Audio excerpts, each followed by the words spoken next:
किसी प्रकार का कोई बनावट नहीं। सब जगह परम ब्रह्म परमात्मा ही परमात्मा है। जहां पर मैं हूं वहां पर मेरी सत्ता नहीं, लेकिन मैं भी उसी परमात्मा में हूं। संपूर्ण समर्पण, उसको अव्यभिचारिणी भक्ति भगवान कह रहे हैं। और ये हम पहले भी कह चुके हैं कि जहां भी आया है अंत में भगवान ने कहा है कि अर्जुन, इस तरह से मैं प्राप्त नहीं होता। वहां ज्ञान की बात नहीं कही है, वहां पर उन्होंने कहा कि तेरी ये अव्यभिचारिणी भक्ति है, अनन्य भक्ति है, इसके कारण मैं तुझ पर प्रसन्न हो रहा हूं।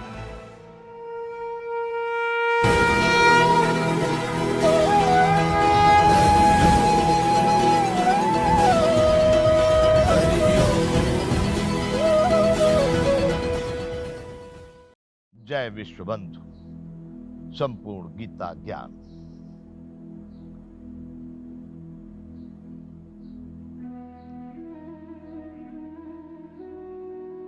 मानापमान यो तुल्यो तुल्यो मित्रार पक्षयो सर्वारंग परित्यागी गुणातीत से उच्चते। भगवान ने ये बात बड़ी सरलता से कह दी अर्जुन को, जो मान अपमान में सम, मित्र बैरी के पक्ष में सम और सभी आरंभों में कर्तापन के अभिमान से रहित है, वही अर्जुन इन तीनों गुणों से अतीत है।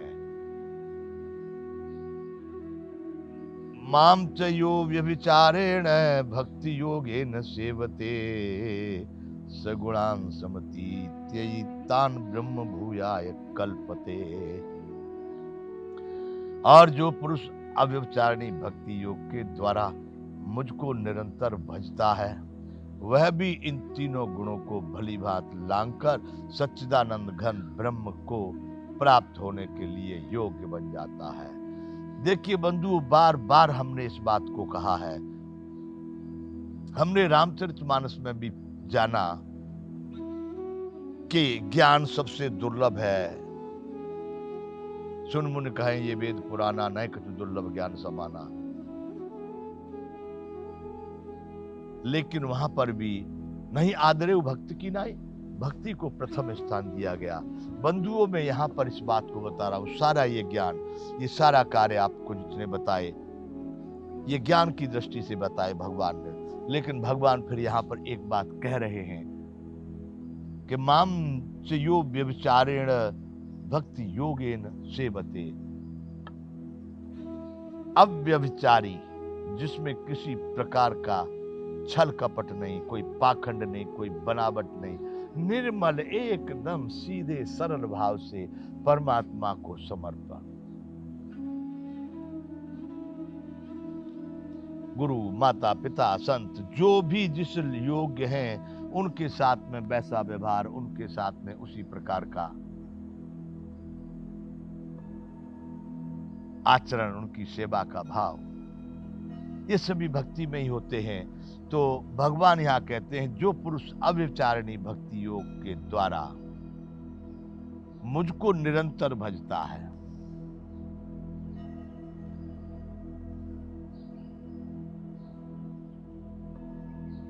अव्यभिचारिणी भक्ति, किसी प्रकार का कोई बनावट नहीं। सब जगह परम ब्रह्म परमात्मा ही परमात्मा है। जहां पर मैं हूं वहां पर मेरी सत्ता नहीं, लेकिन मैं भी उसी परमात्मा में ही हूं।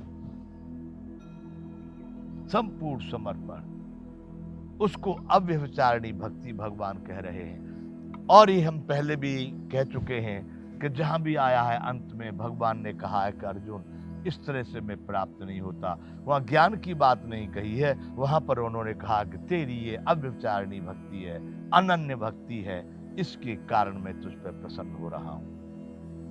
तो भगवान यहां भी कह रहे हैं, इतनी बात बता के अंत में भगवान कह रहे हैं, ये अंतिम से दूसरा श्लोक है इस अध्याय का। भगवान ने कहा कि अर्जुन, जो पुरुष अव्यभिचारिणी भक्ति योग के द्वारा मुझको निरंतर भजता है, वह भी इन तीनों गुणों को भली भांति लांघ कर सच्चिदानंद घन ब्रह्म को प्राप्त होने के योग्य बन जाता है। अब वहां पर ये सारी कहानी नहीं रह जाती है, तमोगुण था कि सतोगुण था कि रजोगुण था कि नहीं था, क्योंकि वह उस सच्चिदानंद घन परम ब्रह्म परमात्मा में एक ही भाव से स्थित करके वो अपने कर्तव्य कर्मों में लगा रहता है। इसलिए उसको ये सोचने का, समझने का, इसको इसमें पढ़ने का झंझट ही नहीं रह जाता। वह इन तीनों गुणों को समझ भी नहीं पाता। कहो तो यूं कहे कि परमात्मा की सीधी कृपा से उसके जाने अनजाने में ही ये तीनों गुणों उससे दूर हो जाते हैं, वह तीनों गुणों से अतीत हो जाता है, क्योंकि भगवान भक्त के ऊपर सदैव परम प्रसन्न होते हैं। और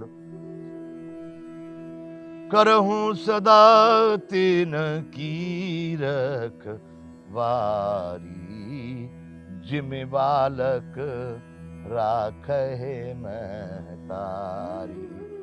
जिस तरह से माँ अपने छोटे बच्चे को किस तरह से रखती है, सदैव एक वृत्ति उसकी उस बच्चे की ओर ही रहती है। ऐसे कह रहे हैं कि मैं अपने भक्तों की उसी प्रकार से रखवाली करता हूँ, सदैव उनके साथ रहता हूँ। तो भगवान ने कहा कि अर्जुन, सीधा एक सबसे सरल उपाय है कि जो अनन्य भक्ति के द्वारा मुझको निरंतर भजता है, वह भी इन तीनों गुणों को भली भांति उल्लंघन कर जाता है और सच्चिदानंद घन ब्रह्म को पाने योग्य, अर्थात वह बिल्कुल सही है उस रास्ते पर, भगवान को पाने की योग्यता उसमें है। अंतिम श्लोक इस अध्याय का है बंधुओं, ब्रह्मणो हि प्रतिष्ठाहम मतस्याव्यवस्य च, शाश्वतस्य धर्मस्य सुखैकांतिकस्य च। भगवान कहते हैं क्योंकि उस अविनाशी परम ब्रह्म का और अमृत का तथा नित्य धर्म का और अखंड एक रस आनंद का आश्रय मैं हूं। भगवान कह रहे हैं कि अर्जुन, इस सब का अखंड आनंद का, परम ब्रह्म और अमृत का, नित्य धर्म का आश्रय एक रस आनंद का। एक रस मतलब सदैव सम रहता है, कभी बढ़ता नहीं, कभी घटता नहीं है, कभी ऊपर नहीं, कभी नीचे नहीं, कभी टूटता नहीं है। ये तीनों गुणों को जो उल्लंघन कर जाता है अर्जुन, जो मुझे प्राप्त होता है, जो मेरे में प्रवेश कर जाता है, क्योंकि उस अविनाशी परम ब्रह्म का और अमृत का तथा नित्य धर्म का और अखंड एक रस आनंद का आश्रय मैं हूं। अविनाशी परम ब्रह्म का, परम ब्रह्म परमात्मा जिसको कह रहे हैं, भगवान कहते मैं परम ब्रह्म परमात्मा हूं, लेकिन यहां पर कह रहे उसका आश्रय, उसका आधार यानी मैं ही स्वयं हूं। और अमृत का भी, अमृत जो आपने ये परम ब्रह्म परमात्मा में लीन होने का रास्ता पा लिया, उससे बड़ा अमृत इस सृष्टि में कोई नहीं। जो परमात्मा में प्रवेश कर गए, उनसे बड़ा कोई भी अमृत इस सृष्टि में उससे बड़ा नहीं हो सकता। नित्य धर्म का, नित्य धर्म का, नित्य जो कभी अनित्य कहते, जो अभी था कल नहीं है, कल था फिर नहीं है, फिर था अभी नहीं है, उसको अनित्य। और ये कह रहे हैं नित्य, जो सदैव है, अखंड एक रस आनंद का आश्रय मैं हूं। भगवान ने उनको बता दिया, हे अर्जुन,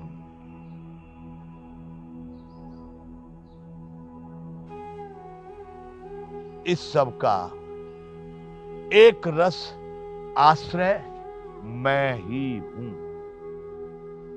बंधुओं, ये 14वां अध्याय गुणत्रय विभाग योग यहां पूर्ण होता है। भगवान ने इस अध्याय में हमको, वहां अर्जुन को कह रहे हैं, लेकिन हम यहां अपने लिए कह रहे हैं कि हमको तीनों गुणों के कार्य, तीनों गुणों की विशेषताएं, तीनों गुणों के हानि लाभ और तीनों गुणों की सारी महिमा बताई। और भगवान ने ये बताया, अर्जुन जो अब ये समझ लिए अलग अलग होकर के संसार का चक्र चल कैसे रहा है, किसके माध्यम से, इन तीनों गुणों से ही चल रहा है। तो